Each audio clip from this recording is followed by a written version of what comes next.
1.5 years ago, I made a mistake that caused me to stagnate in progress in the gym for a few months. It was such a big mistake, but before I tell you what it is, let me give you some background. 3 years ago, I was fat. I was not in a good shape. I didn't like my body, and that's when I decided to start my fitness journey. I needed to lose a lot of weight. I developed some habits like eat until you are 80% full. I ate less, more protein, more healthy stuff, lower calorie dense stuff. I started to train and get at least 6,000 steps in a day. So I was doing these habits consistently for months, and 1.5 years ago, because I implemented all of these good weight loss habits, and I was pretty damn lean and I was training consistently, I consistently lost a bit of weight.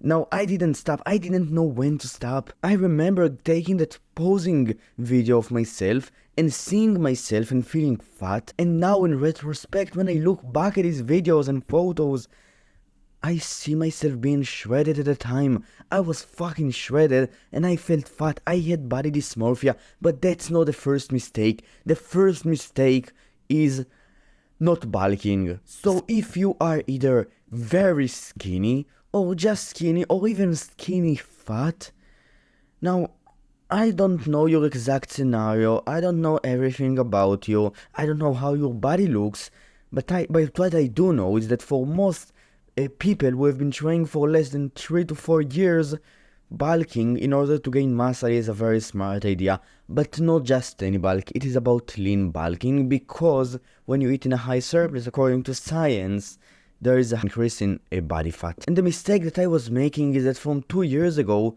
to 1 year and 1 month ago, I was just stagnating in terms of progress. I was slowly going down in body fat. I was not gaining muscle. I might have gotten leaner, but outside of that, I didn't make a lot of progress when it comes to the gym. And then when I started to bulk, I did a very lean and clean bulk. I slowly gained weight, between 0.2 to 5 pounds per week. That's how much weight I was gaining each and every week. For 3 months I did so, and because of that bulking phase, I gained a lot of strength. I managed for the first time to overhead press my body weight and to bench press almost twice my body weight. And I think that it was generally because of the bulk.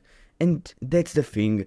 I was afraid of bulking. I thought that I would just gain fat and when bulking, that I would not gain a lot of muscle mass, that it is just unnecessary. And to be honest, bulking, if you don't do a lean bulk, is actually unnecessary. It will just cause you to gain a bunch of fat and not a lot of muscle. And it's not good, right? But when you do a lean bulk, that's when there are great results. And then the second mistake. There are a few actions that by doing consistently, you get in shape. So being in shape is about having a pretty low body fat percentage, 10 to 17, and some level of muscular development. Training in the gym is one of these actions that we must do to get in shape. And guess what? When not training some muscles, they will not grow. And that is the thing. It's not about skipping workouts or any of that shit. It is about having a workout plan that you cannot stick to.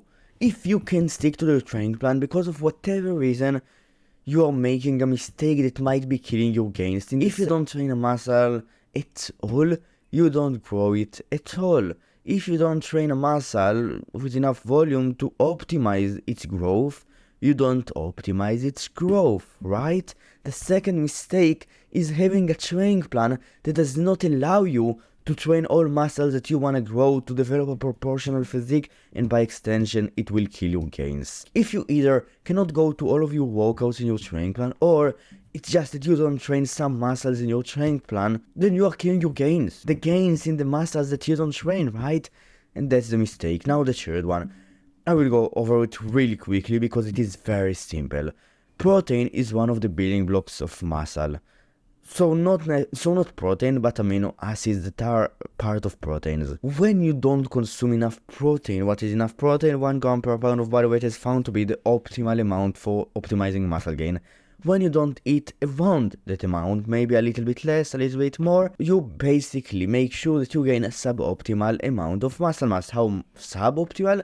Not that suboptimal, but suboptimal. Most people who do not track their protein intake usually eat less than they actually need to eat. third mistake is about not tracking protein.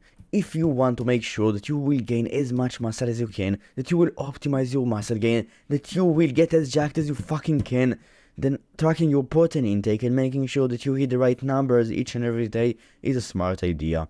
Now the fourth one, and it is the one mistake that can actually kill your gains. In training, when performing a set, what is the one thing that we're not keeping in mind, that we're not making sure that is taken care of? You basically guarantee not gaining muscle at all. So you could go and train for 20 reps, right? Do 20 repetitions with some weight and just go through them and have an easy time performing them, and you would not gain any muscle at all.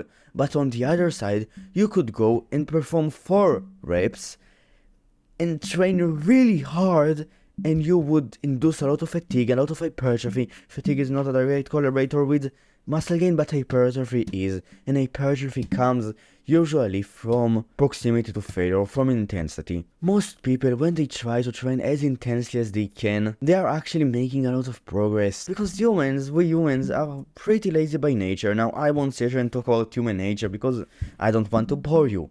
But when we try to put all effort in our set, so if you don't consistently go and push yourself to your limits in your workout, then you are probably training like a bitch. Now, I don't want to use this training like a bitch term. Genuinely, I want you to listen carefully right now, very carefully, because I've made this mistake and I've seen other people make this mistake, and I genuinely think that it is one of these mistakes that can actually kill gains.